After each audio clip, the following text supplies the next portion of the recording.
Here to talk about that is Marion County historian Steve Barnett. Steve, thanks for being here. We appreciate it. Thanks very much. Glad to be here, Cody. Okay, Patty. we're looking. Some of this in the movie takes place in the 1930s, right. And that's where you wanted to focus on here. I got some notes here.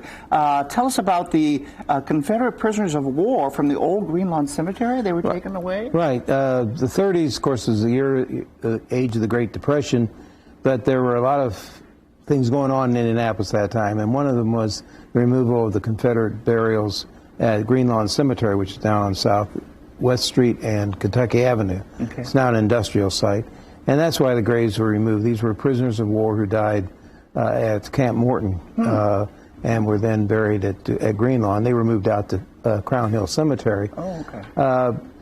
But a few years after that, there was work being done on the east bank of White River, and additional remains were found of the burials. This was a pioneer cemetery, started right at the time of Indianapolis being founded in 1820, and so there are a lot of burials of pioneers in the area, and over time additional graves were discovered, and bones were found. There was one individual that gathered up about 5 skeletons and put them in his garage out on the Near East Side. In his garage, yeah, on the Near East Side. So for this time period, I mean, you give honors and respect to the Confederate burials, and yet the pioneers who are buried in Green Lawn are pretty much discarded.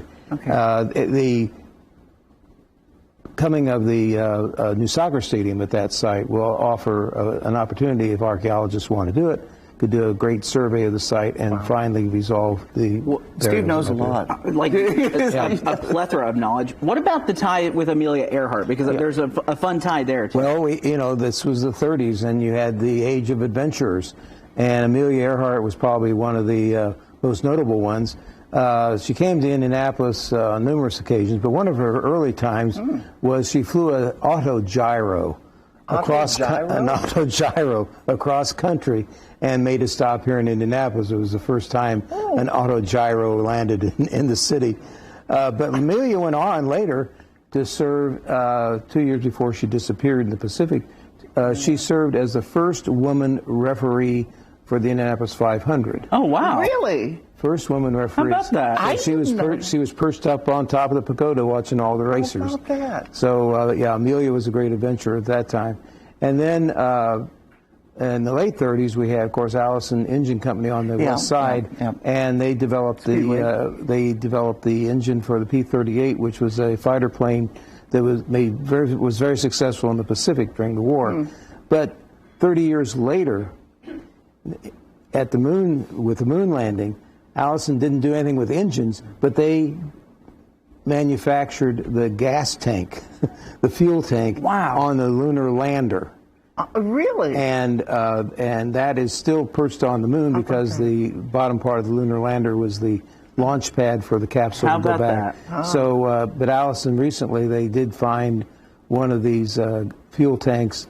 They produced them for the Apollo program, and when the Apollo program was discontinued, they found one of these and have it in their museum today. A piece of the Hoosier State on the moon. Yeah, a piece of the Hoosier State on the so moon. Interesting. Yes. And my dad also, he worked for Learjet during the Second World War, and he designed airplanes, jet airplanes. Oh, wow. How about that? Well, I need to sign up for your course. I like to imagine Steve wearing a hat with a whip. You know what I mean? Like that's the way. Yeah, Harrison. I'm a year younger than Harrison Ford, and I just wish I had as much energy. That de-aging stuff. That's what you need, Steve. Thank you so much.